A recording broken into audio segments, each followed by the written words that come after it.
Jesus is coming very, very soon. Are you prepared to meet your God? Back now to our top story, a terrible mystery gripping the world right now. Birds, fish, and all kinds of creatures just dropping dead in huge numbers for what seems like no reason. Birds just were falling out of the sky. Dozens of large whales are washing up dead on the shores of Alaska. Crews are in boats in Sanibel. They're cleaning up hundreds and thousands of dead fish, turtles, and otters. Unravel a mystery in northeastern New Mexico.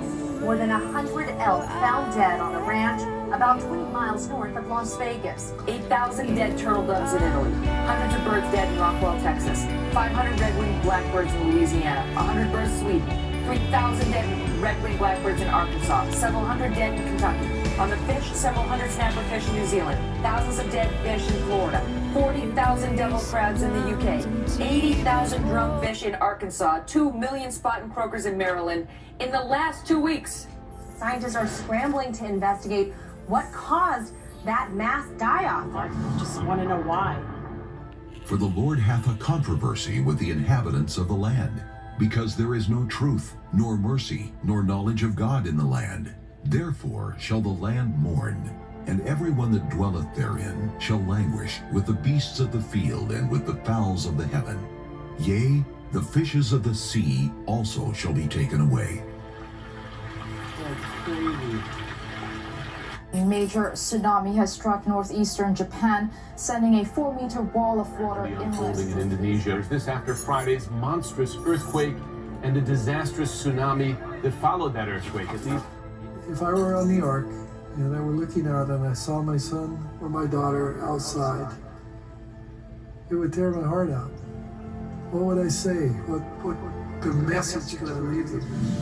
And there shall be signs in the sun, and in the moon, and in the stars, and upon the earth distress of nations, with perplexity, the sea and the waves roaring.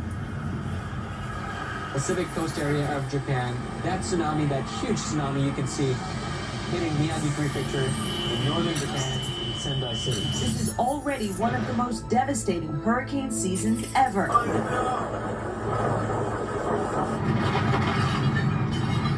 Burning objects raining down from the sky after a meteorite exploded above the Earth, causing a meteor shower. Outbreak as we come on the air. Tornadoes are on the ground in Oklahoma. One reported to be a mile wide. Raging wildfires in the west. More than a dozen burning across California. Following the great financial turmoil in the world, maybe natural disasters, and through fear, people are going to run to the churches. The existential threat of our time, the climate crisis, a crisis manifested in natural disasters of epic proportion.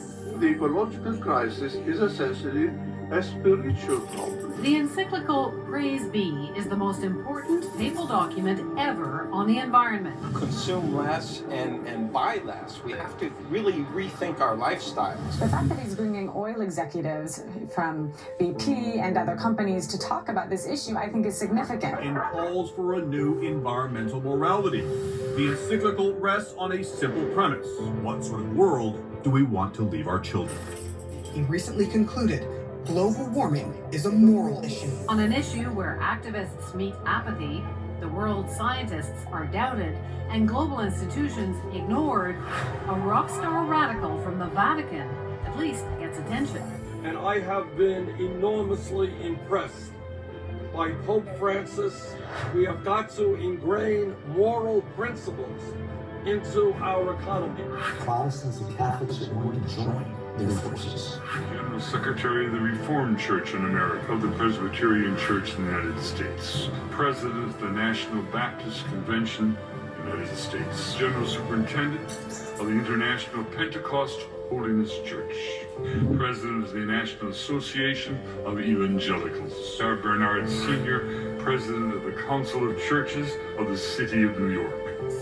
The Pope traveled to Sweden to meet with the president of the Lutheran World Federation. The two leaders signed a joint statement pledging to improve relations between Catholics and Lutherans. Because in 1999, the Roman Catholic Church and the Protestant Lutheran Church signed an agreement that brought an end to the protests. Signed in 1999, the Declaration put an end to one of the most important issues that separated Catholics and Lutherans since the Reformation. With the agreement, both sides recognize that faith is not the only thing that will lead to salvation, but that works are also necessary. This brought an end to the protest of Luther. Brothers and sisters, Luther's protest is over. Is yours.